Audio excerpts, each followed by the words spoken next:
Big Boss season 7 episode 36 review ആണ്. നമ്മൾ ഈ വീക്കെൻഡ് എപ്പിസോഡുകൾ എന്ന് പറഞ്ഞ് കാണുന്ന ശനിയാഴ്ചത്തെ ഞായറാഴ്ചത്തെ എപ്പിസോഡുകൾ ഒരൊറ്റ ദിവസം രാവിലെയും വൈകിട്ടുമായി ഷൂട്ട് ചെയ്യുന്നു എന്നുള്ളതാണ് എൻ്റെ അറിവ്.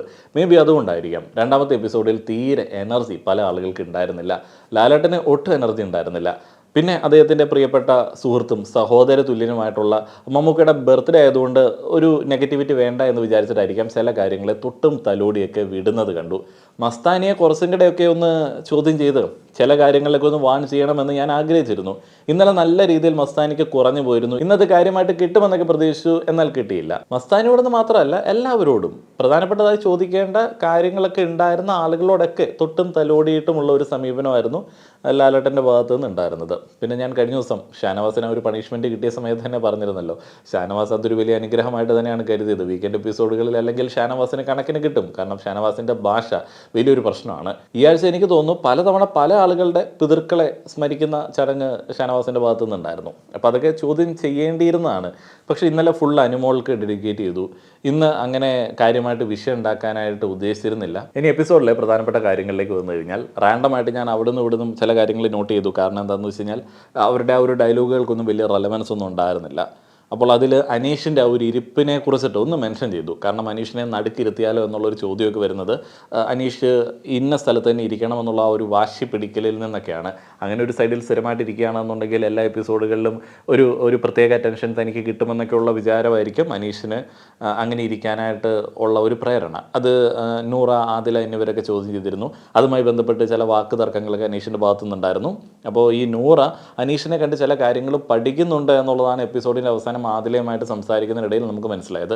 നല്ലതാണ്, അനീഷിൽ നിന്ന് പഠിക്കാൻ ഏറെയുണ്ട്. അപ്പോൾ നൂറ പറഞ്ഞ ചില കാര്യങ്ങളുണ്ട്. അനീഷേട്ടൻ മണ്ടത്തരങ്ങളാണെങ്കിലും ചില കാര്യങ്ങൾ ഇങ്ങനെ പറഞ്ഞുകൊണ്ടിരിക്കും. എന്നാൽ അനീഷേട്ടൻ്റെ ഭാഗത്തുനിന്ന് മോശമായിട്ടുള്ളൊരു വേടോ ഭാഷയോ വരില്ല.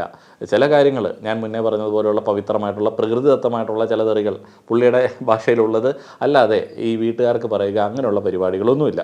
അപ്പോൾ അതൊക്കെ അവരൊരു മോഡലായിട്ട് എടുക്കുന്നുണ്ട്. അതേപോലെ സ്പേസ് എടുക്കുന്ന പരിപാടി അനീഷ് എങ്ങനെയാണെങ്കിലും അനീഷിനൊരു സ്പേസ് ഉണ്ടാക്കിയെടുക്കും. ആരെയും ആക്രമിച്ചോ അല്ലെങ്കിൽ തെറി വിളിച്ചോ അല്ലെങ്കിൽ വേറെ എന്തെങ്കിലും മോശമായിട്ടുള്ള പേഴ്സണൽ കാര്യങ്ങൾ എടുത്ത് ഗെയിം ഇറക്കിയോ ഒന്നും അല്ല അനീഷ് സ്പേസ് എടുക്കുന്നത്. അനീഷിൻ്റെ ഒരു ഗെയിമുണ്ട്. അനീഷിൻ്റെ ഒരു ഗെയിം എന്താണെന്ന് വെച്ച് കഴിഞ്ഞാൽ നമുക്ക് അനീഷ് പുറത്ത് പോകണമെന്ന് തോന്നുന്നില്ല. അതേപോലെ അനീഷ് വലിയൊരു ഗെയിമറാണ്, കപ്പടിക്കണം എന്നുള്ള തോന്നൽ നമുക്കില്ല. അനീഷ് നമ്മുടെ ഈ രണ്ട് തോന്നലുകളുടെ ഇടയിൽ കൂടി ഇങ്ങനെ നൈസായിട്ട് സേഫായിട്ട് പോവുകയാണ്. അവസാനം വരുമ്പോൾ തമ്മിൽ ഭേദം ആരാണ് എന്നുള്ള ഒരു കമ്പാരിസണിൽ നമ്മൾ ചിലപ്പോൾ അനീഷിനെ വിജയിപ്പിക്കും. ഒരു ഗുണവും പരഗുണവും ഇല്ലാത്ത ജിൻഡോയ്ക്ക് കപ്പ് വാങ്ങിച്ചു കൊടുത്തിട്ടുണ്ട് ഇവിടെയുള്ള നാട്ടുകാർ. അങ്ങനെ ആകുമ്പോൾ അനീഷ് സിമ്പിളായിട്ട് കപ്പടിക്കാനായിട്ടുള്ള സാധ്യത വരെ ഉണ്ട് എന്ന് നമ്മളൊന്ന് മനസ്സിലാക്കേണ്ടതുണ്ട്. അതേപോലെ മറ്റേ തൊപ്പി അടിച്ചു മാറ്റുന്ന ഗെയിം എന്താണത്, കിരീടം, അത് മിസ്സായി. അപ്പോൾ ആ ഒരു ഗെയിമിനെ കുറിച്ചിട്ട് സംസാരിക്കുകയുണ്ടായി. അത് ബുദ്ധിപരമായിട്ട് ആരും കളിച്ചില്ല, വളരെ ഫിസിക്കലായി പോയി എന്നുള്ളൊരു പരാതി ബിഗ് ബോസിനും ഉണ്ട്, പ്രേക്ഷകർക്കും ഉണ്ട്. ലാലേട്ടനും അത് ഉന്നയിച്ചു. അപ്പോൾ അത് അനീഷ് കളിച്ച ഒരു രീതി, ആ ഒരു രീതിയോട് എനിക്ക് അത്ര വലിയ യോജിപ്പൊന്നും ഇല്ല എങ്കിൽ കൂടെ ആളുകൾ അനീഷിൻ്റെ പുറത്തേക്ക് വീണ് അനീഷിനെ മൃതപ്രാണനാക്കിയതിനോട് എനിക്ക് യോജിപ്പില്ല, അതിനോടും യോജിപ്പൊന്നുമില്ല. ശരിക്കും ആ ഒരു ഗെയിം വൃത്തിയായിട്ട് കളിച്ചത് നെവിനാണെന്ന് എനിക്ക് തോന്നുന്നു. കാരണം അദ്ദേഹം ആ ഒരു തൊപ്പിയുമായിട്ട് ഒരു സൈഡിൽ പോയി ഒളിച്ചിരുന്നു. അപ്പോൾ ആളുകളുടെ കൺവെട്ടത്ത് അദ്ദേഹം പെട്ടില്ല. അതേപോലെ അതിനകത്ത് നമ്മൾ ശ്രദ്ധിക്കേണ്ട ഒരു കാര്യമുണ്ട്, എന്തുകൊണ്ട് നെവിൻ എന്ത് ചെയ്യുന്ന ആൾക്കാർ അന്വേഷിച്ചില്ല? എല്ലാവരും കൂടെ പോയി ഈ കണ്ണിൽ കണ്ട ആളുടെ പുറത്തേക്ക് വീഴുന്ന ആ ഒരു ഗെയിം അല്ലാതെ, അങ്ങനെ ഫിസിക്കലായിട്ട് ഒരു ഇൻപുട്ട് ഇടുന്ന ഗെയിം അല്ലാതെ വേറെ ആരും ഒന്നും പ്ലാൻ ചെയ്തില്ല.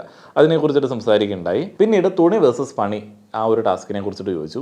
ജിഷിൻ പുറത്തിറങ്ങിയതിന് ശേഷമാണ് മണിയടിച്ചത് എന്ന് ജിഷിൻ പറയുന്നു, അല്ല എന്ന് കണ്ടസ്റ്റൻസ് പറയുന്നു.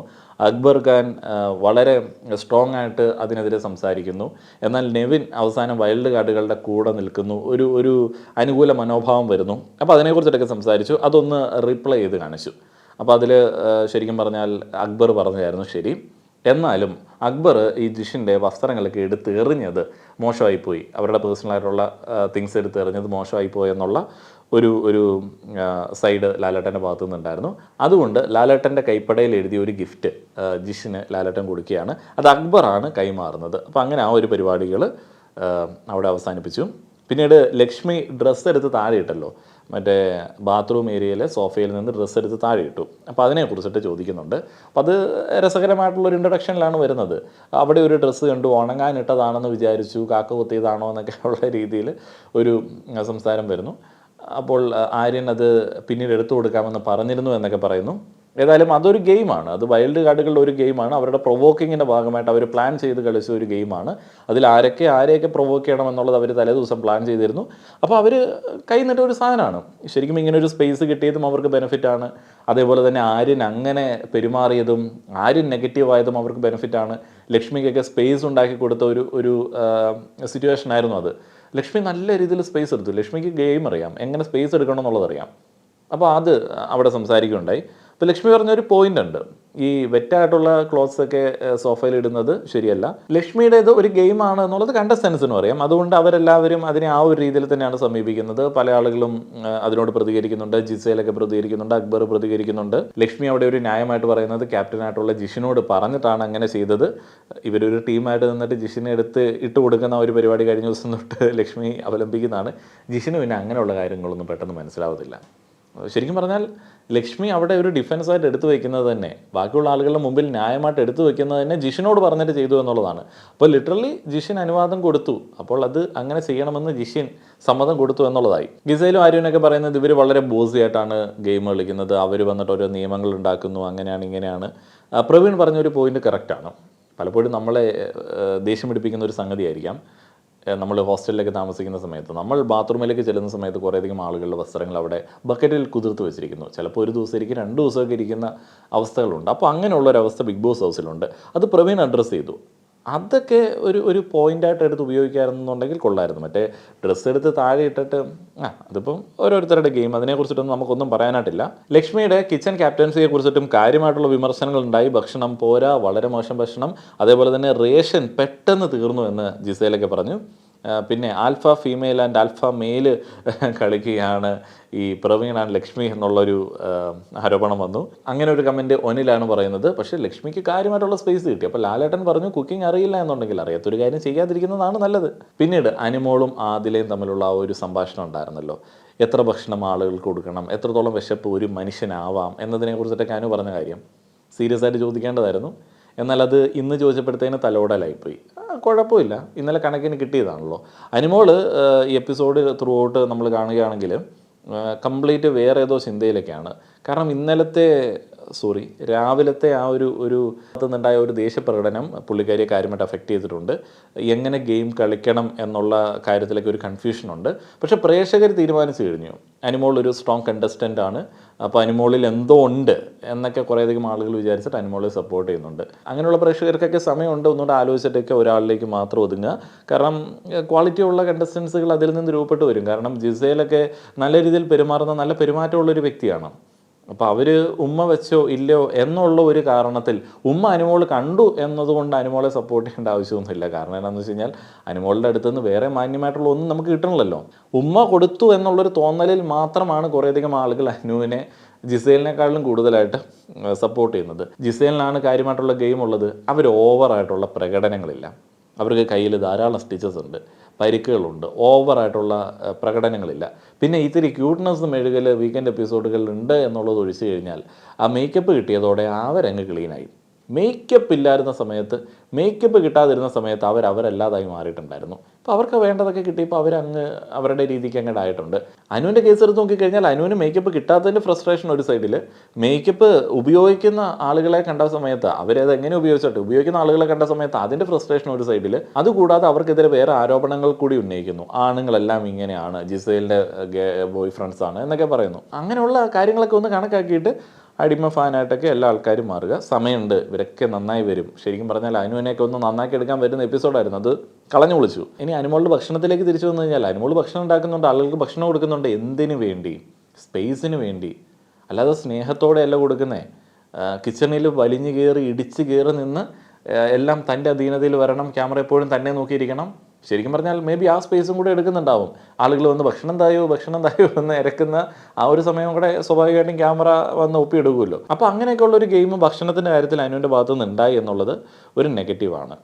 അതോടൊപ്പം ആര്യന് ആ ഒരു ഡ്രസ്സ് എടുത്ത് കൊടുത്തേക്കാം. ഇത്തിരി റിസ്ക് ആണ്, എന്നാലും വഴിയുണ്ട്, ഇങ്ങനെ കയറി സ്പൈഡർമാൻ കളിച്ച് എടുത്ത് കൊടുത്തേക്കാം എന്നൊക്കെ തള്ളുന്നുണ്ട്. അങ്ങനെ ലക്ഷ്മിയും ആര്യനുമായിട്ട് കോംപ്രമൈസ് ആവുന്നു. അപ്പോൾ അവിടെ കേസരിയും എന്തോ പായസവും ഒക്കെ തിന്നുകൊണ്ട് ക്യാപ്റ്റനായിരിക്കുന്ന നെവിൻ ഇരിക്കുകയാണ്. അപ്പോൾ ലാലേട്ടൻ ക്യാപ്റ്റനെ എഴുന്നേൽപ്പിക്കുന്നു. ഇത്തിരി വെള്ളത്തിന് വേണ്ടി അദ്ദേഹം കഷ്ടപ്പെടുന്നുണ്ട്, ഭക്ഷണം കുത്തിയിറക്കുന്നു. അപ്പോൾ ക്യാപ്റ്റൻസിയെ കുറിച്ചിട്ട് ചോദിക്കുകയാണ്. അനീഷ് പറയുന്നു ക്യാപ്റ്റൻസി വൻ പരാജയമായിരുന്നു.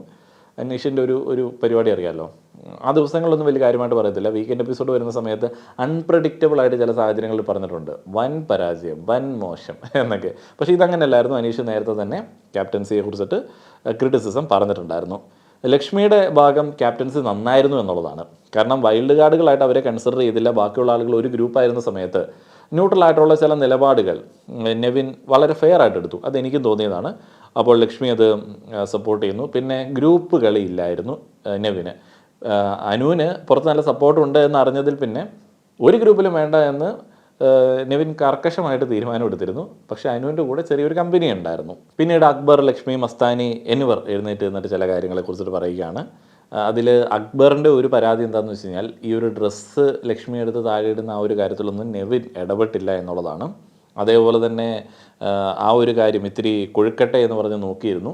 അതേപോലെ വെസലിൻ്റെ ആ ഒരു ഏരിയയിൽ മസ്താനി പണിയെടുക്കാതിരുന്നതിനെ കുറിച്ചിട്ട് നെവിൻ ചോദ്യങ്ങൾ ചോദിച്ചില്ല. അപ്പോൾ ആ ഒരു ഇഷ്യൂവിലും നെവിൻ്റെ ഒരു അലംഭാവം എടുത്തു പറഞ്ഞു. ഷൈത്യ പറയുന്നത് നെവിൻ റെസ്പോൺസിബിലിറ്റി തീരെ എടുക്കുന്നുണ്ടായിരുന്നില്ല. വെസൽ ടീമിൽ അവരൊക്കെ ആയിരുന്ന സമയത്ത് വളരെ ലേറ്റായിട്ടും പാത്രങ്ങളൊക്കെ കഴുകിയിരുന്നു. അപ്പോൾ അതിലൊരു ശുഷ്കാന്തി കാണിച്ചില്ല. ബിന്നി ഓൾസോ നെവിനെ കുറിച്ചിട്ട് പറയുന്നുണ്ട്. അതിൽ ബിന്നിയുടെ ആരോപണം, ആ ഒരു പണിപ്പുര ടാസ്കിൽ നെവിൻ കൃത്യമായിട്ട് അവർക്ക് സഹായകരമായിട്ടുള്ള രീതിയിൽ അവരെ നിർത്തി എന്നുള്ളതാണ്. പക്ഷെ അങ്ങനെയല്ല, ബിന്നി കുറച്ചും കൂടെ ആത്മാർത്ഥമായിട്ട് സാധനങ്ങളൊക്കെ എടുത്ത് ഒളിപ്പിച്ച് വെക്കണമായിരുന്നു. ഇത് 4 കോർണറുള്ള റൂമല്ലേ, അവരിങ്ങനെ കോർണർ നോക്കിപ്പോയി കൈ കിട്ടിയതെല്ലാം കൂടെ വാരിക്കൊണ്ട് പോയി. അതിനകത്ത് നെവിനെതിരെ ആരോപണം ഉന്നയിച്ചതിൽ എനിക്കൊന്നും തോന്നുന്നില്ല. ന്യൂ കമേഴ്സായിട്ടുള്ള വൈൽഡ് കാർഡുകൾ അവരുടെ ഒരു ക്യാപ്റ്റനായിട്ട് മാത്രമാണ് നെവിൻ പെരുമാറുന്നത് എന്ന് പറയുന്നു. ഇതിനുശേഷം പരാതിപ്പെട്ടിയിൽ ഏറ്റവും കൂടുതൽ കംപ്ലയിൻറ്റ്സ് ആർക്കെതിരെയായിരിക്കും കിട്ടിയിരിക്കുന്നത് എന്ന് ഊഹിക്കാനായിട്ടുള്ള ഒരു ഓപ്ഷൻ നെവിന് കൊടുക്കുന്നുണ്ട്. പക്ഷേ നെവിൻ ഊഹിച്ചത് അക്ബറിനെയാണ്. പക്ഷേ അക്ബറല്ല, മസ്താനിയെ കുറിച്ചിട്ടാണ്. ബാക്കിയുള്ള ആളുകളൊക്കെ മസ്താനിയെ കുറിച്ചിട്ടായിരിക്കുമെന്ന് പറയുന്നു. അപ്പോൾ അക്ബർ എഴുന്നേറ്റ് പറയുന്നു, ഈ പ്ലേറ്റ് കഴുകാത്ത ആ ഒരു കാര്യവും ശടിച്ച ഒരു കാര്യവും ലൈറ്റ് ഓഫാക്കി കഴിഞ്ഞാൽ ഞങ്ങൾ കഴുകത്തില്ല എന്ന് പറഞ്ഞ ആ ഒരു കാര്യമൊക്കെ. ഷൈത്യ പറയുന്നത് പുറത്തെ കാര്യങ്ങൾ ഇവിടെ വന്ന് പറയുന്നു, മോശം വേർഡ്സ് യൂസ് ചെയ്യുന്നു. അതിൽ റെനയുടെ ഫാമിലിയെ കുറിച്ചിട്ട് പറയുന്നു, റെനയുടെ ബോയ് ഫ്രണ്ടിൻ്റെ എന്തോ പേഴ്സണലായിട്ടുള്ള കാര്യങ്ങളെ കുറിച്ചിട്ട് പറയുന്നു. വളരെ മോശം ഒരു പെണ്ണ് തന്നെ. അങ്ങനെയൊക്കെയുള്ള കുറച്ച് ഡബിൾ മീനിങ് ഒക്കെ മസ്താനിയുടെ ഭാഗത്തു നിന്നുണ്ടായിരുന്നു. അഴുക്കപ്പെണ്ണ് എന്ന് നമുക്ക് പറയിപ്പിക്കുന്ന തരത്തിലേക്കുള്ള വർത്തമാനങ്ങളായിരുന്നല്ലോ. അപ്പോൾ അതിനെക്കുറിച്ചിട്ട് ഞാൻ കൂടുതൽ പറയുന്നില്ല, നിങ്ങൾക്കറിയാം. ആര്യൻ പറയുന്നത് ഗെയിം സ്ട്രാറ്റജി ആവാം, പുറത്തുള്ള കാര്യം അകത്ത് പറഞ്ഞ് ആളുകളെ പേഴ്സണലി അറ്റാക്ക് ചെയ്യുന്ന ആ ഒരു സ്ട്രാറ്റജി നല്ലതല്ല. പിന്നെ രേണു സുധിയുടെ ഹസ്ബൻഡിനെ കുറിച്ചിട്ട്, അതായത് നമ്മുടെ സുധിച്ചേട്ടനെ കുറിച്ചിട്ട് മസ്താനി അടിച്ച കമൻറ്റുകൾ, അതേപോലെ തന്നെ വിധവാ കാർഡ് എന്ന് പറയുന്ന ഒരു കാര്യം, അതിനൊക്കെ എതിരെ അക്ബർ കാര്യമായിട്ടുള്ള വിമർശനം ഉന്നയിക്കുന്നുണ്ട്. അവർ ഭർത്താവ് മരിച്ചൊരു സ്ത്രീയാണ്, അവരുടെ ഓർമ്മകളിൽ ഭർത്താവാണ് ഏറ്റവും കൂടുതലുള്ളതെങ്കിൽ അവരതിനെക്കുറിച്ച് സംസാരിക്കും. അപ്പോൾ അവിടെ പ്രത്യേകിച്ച് ഒരു കാരണമില്ലാതെ അങ്ങനെ ഒരു കമൻറ്റ് പറഞ്ഞതിനെതിരെ വിമർശനം ഉന്നയിക്കുന്നുണ്ട്. അതിൽ എഴുന്നേറ്റ് വളരെ സ്ട്രോങ് ആയിട്ട് പറയുന്നുണ്ട് റെനയുടെ ആ ഒരു കാര്യം, വീട്ടിലുള്ള ഒരാളെ അങ്ങനെ വിളിച്ച കാര്യം. പിന്നെ റോക്കറ്റ് പരാമർശം, അതിൻ്റെ മലയാളം മസ്താനി പറഞ്ഞു എന്നൊക്കെ കേട്ടു. ആക്ച്വലി റോക്കറ്റ് എന്നൊക്കെ ഏറ്റവും കൂടുതൽ ഉപയോഗിച്ചത് റെനയാണ്. എന്ത് പിള്ളേരാണിത്. അതിനുശേഷം ജിസേലിനെ പ്ലാസ്റ്റിക് ഫേക്ക് എന്നൊക്കെ ആരോപിച്ചു എന്ന് പറയുന്നു. അനുമോളാണ് അങ്ങനെ തന്നോട് പറഞ്ഞു തന്നതെന്ന് മസ്താനി പറയുന്നു. അപ്പോൾ ജിസേൽ പറയുന്നു, അനുമോൾക്ക് അങ്ങനെയാണെങ്കിൽ നേരിട്ട് പറഞ്ഞാൽ പോരെ, ഇപ്പം നേരിട്ട് ഒരാളുടെ കുറ്റം ഒരാളുടെ മുഖത്ത് നോക്കി പറയാനായിട്ട് പറ്റുമോ, അതൊക്കെ എന്താണ്. ഏതായാലും ഡയറക്റ്റ്ലി പറയാൻ താല്പര്യമില്ല എന്ന് അനുമോൾ പറഞ്ഞു. അങ്ങനെ മാറിയും തിരിച്ചും പറയുന്നതാണ് പുള്ളിക്കാരുടെ രീതി എന്നുള്ളതാണ്. പക്ഷേ അനുമോൾ അങ്ങനെ നമുക്ക് പറയാൻ പറ്റത്തില്ല. കാരണം ഷൈത്യ അനുമോളെ ബാക്ക് സ്റ്റാബ് ചെയ്തു എന്ന് പറഞ്ഞ സമയത്ത്, മസ്താനി അങ്ങനെ പറഞ്ഞ സമയത്തും വലിയ കാര്യമായിട്ടുള്ള അങ്ങോട്ടും ഇങ്ങോട്ടുള്ള കുറ്റം പറച്ചിലുകളൊന്നും അനുവിൻ്റെ ഭാഗത്തുനിന്ന് ഉണ്ടായില്ല. അത് അനുവിൻ്റെ ഒരു ക്വാളിറ്റിയാണ് ആയിരിക്കാം. അല്ലെങ്കിൽ മേ ബി ശൈത്യയൊക്കെ പറഞ്ഞിട്ട് എന്താണ്, ശൈത്യക്ക് ഒരു ഗെയിമുണ്ടോ, ഇന്നോ നാളെ വിക്റ്റായി പോകണവളെ കുറിച്ചിട്ട് പറഞ്ഞ് അവർക്ക് സ്പേസ് കൊടുക്കണം എന്തിനാണെന്ന് വിചാരിച്ചിട്ടുണ്ടാവാം. ഏതായാലും 2 ആഴ്ചത്തേക്ക് ഡയറക്റ്റ് എവിക്ഷൻ നോമിനേഷനിലേക്ക് മസ്താനി വന്നിരിക്കുകയാണ്. പിന്നെ പെട്ടി, പേഴ്സണലായിട്ടുള്ള സാധനങ്ങളൊക്കെ അടങ്ങിയിട്ടുള്ള പെട്ടി ഓൾസോ പോയി. അങ്ങനെ ജിസേലിന് ശേഷം പെട്ടി പോയ കണ്ടസ്റ്റൻ്റായിട്ട് നമ്മുടെ മസ്താനി തിരഞ്ഞെടുക്കപ്പെട്ടു. ലക്ഷ്മിയുടെ ഒരു ടാക്ടിക്കൽ മൂവ് ശ്രദ്ധിക്കാൻ വേണ്ടിയാണ് എന്ന് ആര്യൻ പറയുന്നു. പുറകിൽ പോയി നിൽക്കുന്നു, അത് വ്യക്തമായിട്ട് കണ്ടില്ല, എന്തോ കാണിച്ച് പുറകിലും കണ്ടുപോയി ഒളിച്ചിരിക്കുകയോ എന്തോ ചെയ്ത്. ഇപ്പോൾ ലാലേട്ടൻ വിളിക്കുന്നുണ്ട്, ബാക്കി എല്ലാവരും ഇരുന്നാലേ ലക്ഷ്മി പറയത്തുള്ളൂ എന്നൊക്കെ പറയുന്നു. സ്പേസ് അങ്ങ് പിടിച്ചു വാങ്ങുകയാണ്. ഒരു മികച്ച ഗെയിമർ തന്നെ. ലക്ഷ്മി വെസൽ കഴുകാത്തതുമായി ബന്ധപ്പെട്ട് അവർക്ക് നേരിടേണ്ടി വന്ന ഗുണ്ടായുസത്തെക്കുറിച്ചിട്ട് പറയുന്നു. ഉറങ്ങാൻ പറ്റില്ല നിങ്ങൾ കഴുകാതെ എന്നൊക്കെ പറഞ്ഞതുകൊണ്ടാണ് മസ്താനി കഴുകത്തില്ലെന്ന് പറഞ്ഞതെന്നൊക്കെ പറയുന്നു. അപ്പോൾ ലാലേട്ടൻ ആ ഒരു പോയിന്റ് ശരിക്കും അക്ബറിന് ഒരു ഗുണം എന്നുള്ള രീതിയിൽ എടുത്തിരിക്കുകയാണ്. ഓണമല്ലേ പിറ്റേന്ന്, അപ്പോൾ അതുമായി ബന്ധപ്പെട്ട ഒരുക്കങ്ങൾ ഉള്ളതുകൊണ്ടല്ലേ നിങ്ങൾ കഴുകണം എന്ന് പറഞ്ഞതെന്നൊക്കെ ലാലേട്ടൻ ഇങ്ങനെ പറഞ്ഞിട്ട് കൊടുക്കുന്നു. അപ്പോൾ അക്ബർ പറയുന്നു ബിന്നി റെഡിയാണ്. ശരിക്കും മസ്താനി മാത്രം റെഡിയല്ലെന്ന് പറഞ്ഞുള്ളൂ, ബിന്നി ഓൾസോ റിസൽ ടീമിലാണ്. പിന്നീട് ഈ എവിഷനിലുള്ള ആളുകൾ സേവ് ആകുന്നതുമായി ബന്ധപ്പെട്ട് ഇങ്ങനെ സ്റ്റിക്കർ ഇങ്ങനെ പൊളിച്ചു നോക്കുന്ന ഒരു പരിപാടിയാണ്. Raina saved, Adila saved, Akbar saved, Shanavas saved. അപ്പോൾ അവരെല്ലാം സേവ്ഡായി. പിന്നീട് ബാക്കിയുള്ളത് ജിസേൽ ആര്യൻ, അതേപോലെ തന്നെ അനു ശൈത്യ. ഈ രണ്ട് കൂട്ടരെയും കൺഫെഷൻ റൂമിലേക്ക് വിടുകയാണ്. കൺഫെഷൻ റൂമിൽ പോയിട്ട് അവർക്ക് എന്തെങ്കിലുമൊക്കെ പറയാനുണ്ടെങ്കിൽ അങ്ങോട്ടും ഇങ്ങോട്ടും പറഞ്ഞ് സെറ്റ് ചെയ്യാം. അപ്പോൾ ആരാ പോകുന്നതെന്ന് അറിയത്തില്ല എന്നുള്ളതാണല്ലോ അവിടെ. അപ്പോൾ ജിസേലും ആര്യനും വളരെ എന്താ പറയുന്നത്, ഡീപ്പായിട്ടുള്ളവരുടെ ഫ്രണ്ട്ഷിപ്പിനെ കുറിച്ചിട്ടൊക്കെ സംസാരിക്കുന്നു. അവർ ട്രൂ സോൾസാണ്, അവർക്ക് അങ്ങോട്ടും ഇങ്ങോട്ടും എപ്പോഴും സപ്പോർട്ടായിട്ടുണ്ടാവും എന്നൊക്കെ അവർ ഓഫർ ചെയ്യുന്നു. അവർ തമ്മിലൊരു ലവ് ട്രാക്ക് അങ്ങനെയൊന്നുമല്ല, ഒരു ഫ്രണ്ട്ഷിപ്പായിട്ടാണ് എനിക്ക് ഫീൽ ചെയ്തത്. പിന്നെ അനുമോൾ ശൈത്യയും അവരുടെ ആ ഒരു ഇടയിലുണ്ടായ വഴക്കിനെ കുറിച്ചൊക്കെ സംസാരിക്കുന്നു. ശൈത്യ കരയുന്നു, അനു കരയുന്നു. ശൈത്യക്ക് അറിയാൻ പോവേണ്ടി വരുമെന്ന്. ശൈത്യ ഏറ്റവും നല്ല രീതിയിൽ ചിരിച്ചു കണ്ടത് വന്ന സമയത്തും പോയ സമയത്തുമാണ്. ബാക്കി ഒരു ദിവസങ്ങളിൽ ശൈത്യക്ക് ചിരി ഉണ്ടായിരുന്നില്ല. അത്ര സന്തോഷത്തോടെയാണ് ശൈത്യ പോയത്. പിന്നെ ശൈത്യക്ക് അറിയായിരുന്നു പോവുകയാണ്. അപ്പോൾ എല്ലാ ആളുകളുമായിട്ട് സംസാരിച്ച് ഫോട്ടോ ഒക്കെ എടുത്ത് നൈസായിട്ട് പോവുകയാണ്. അപ്പോൾ അനുമോൾ പറഞ്ഞൊരു കാര്യമുണ്ട്, വൈൽഡ് കാർഡുകളാണ് തന്നോട് സ്നേഹത്തോടെ പെരുമാറുന്നത്, അതുകൊണ്ടാണ് അവരുടെ കൂടെ താൻ ചേർന്ന് നിൽക്കുന്നത്. ഞാൻ പിന്നെ കൂടുതൽ പറഞ്ഞാൽ നെഗറ്റീവ് ആയി പോകും.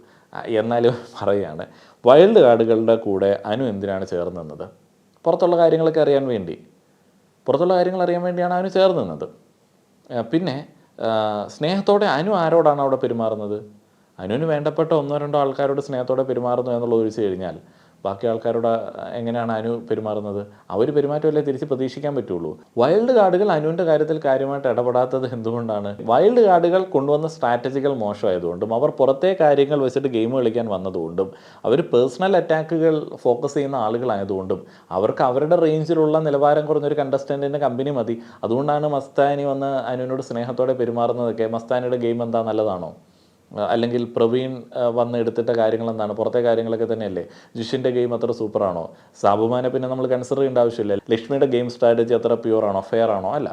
അപ്പം അങ്ങനെയുള്ള കണ്ടസ്റ്റൻസാണ് അനുവായിട്ട് കമ്പനി അടിക്കുന്നത്. ബാക്കിയുള്ള ആളുകൾ കുറച്ചും കൂടെ ജെനുവിൻ മനുഷ്യന്മാരായിട്ട് നമുക്ക് തോന്നും. അങ്ങനെ ശൈത്യ എവിക്റ്റായി പോവുകയാണ്. അടുത്ത ആഴ്ച അല്ലെങ്കിൽ നാളെ തൊട്ട് ബിഗ് ബോസ് ഹൗസ് ഒരു സർക്കസ് കൂടാരമായി മാറുന്നു എന്നുള്ള ചില കാര്യങ്ങളൊക്കെയാണ് ലാലേട്ടൻ അനൗൺസ് ചെയ്യുന്നത്. എന്തൊക്കെ സർക്കസ് ഇനി കാണാൻ കിടക്കുന്നു എന്നുള്ളതായിരിക്കാം ഉദ്ദേശിച്ചത്. ഷാനവാസ് നമ്മൾ പറഞ്ഞതുപോലെ തന്നെ അനുഗ്രഹമായി കരുതി ഇന്നത്തെ എപ്പിസോഡിൽ പങ്കെടുക്കാതിരുന്നത്, ഇന്നലെയും ഇന്നും പങ്കെടുക്കാതിരുന്നത്, അല്ലെങ്കിൽ വലിച്ചു കീറിയണമെന്നുള്ള ഉറപ്പൊക്കെ ഷാനവാസിനുണ്ട്. പിന്നെ നൂറ അനീഷിനെ കുറിച്ച് സംസാരിക്കുകയാണ്. സ്പേസ് എടുക്കുന്നു, ഗ്രൂപ്പ് കളിയില്ല, അതേപോലെ തന്നെ നൂറയും ആദിലയും ഒരു ഗ്രൂപ്പിലേക്ക് പോകരുത് എന്നൊക്കെ അവർ തീരുമാനിക്കുന്നു. വീട്ടിൽ പോയി പറ എന്നൊക്കെ പറയുന്ന ഭാഷകൾ, വീട്ടുകാരെ പറയുന്ന ഭാഷകൾ, മോശം തെറികൾ എന്നിവയൊന്നും ഉപയോഗിക്കരുതെന്ന് തീരുമാനിക്കുന്നു. അങ്ങനെ വളരെ ഡീസൻ്റ് ആയിട്ടുള്ളൊരു കളിയാണ് അവർ മുന്നിലേക്ക് ഓഫർ ചെയ്യുന്നത്. എന്തൊക്കെയാണെങ്കിലും ഇത്ര മിടുക്കന്മാർ നിറഞ്ഞ ഒരു സീസൺ ആയതുകൊണ്ട് തന്നെ വരും ദിവസങ്ങളിൽ ഗംഭീരമായിട്ടുള്ള ഗെയിമുകൾ പ്രതീക്ഷിച്ചുകൊണ്ട് വീഡിയോ അവസാനിപ്പിക്കുകയാണ്. നിങ്ങളുടെ അഭിപ്രായങ്ങൾ പറയുക. നന്ദി.